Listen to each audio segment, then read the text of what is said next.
วัสดีค่ะวันนี้เรามาทำปลาดุกล้านะคะปลาดุกล้าป้าจิตเราก็จะมาควักไส้คือในท้องนี่จะเอาออกหมดเลยนะคะ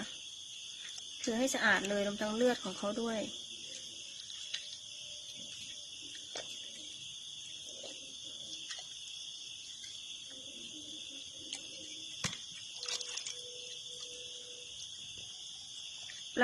ปลาสด10 กิโลนี่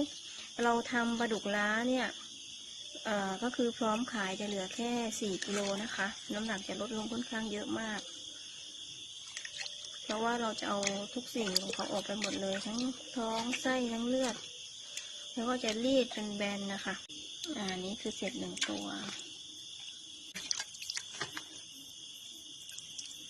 นะคะท้องก็คือต้องสะอาดหมดเลยแล้วนะคะเดี๋ยวเราจะล้างทำความสะอาดอีก2 ครั้ง2 น้ำแล้วก็จะใส่ตะกร้าไว้อย่างเงี้ยค่ะใส่ตะกร้าไว้10 กิโลก็คือจะใส่ตะกร้านี้ไว้ให้เสด็จน้ำแต่พรุ่งนี้ก็จะนำมาผึ่งแดดนิดนึงพอให้ตัวเขาแห้งนิดๆนะคะ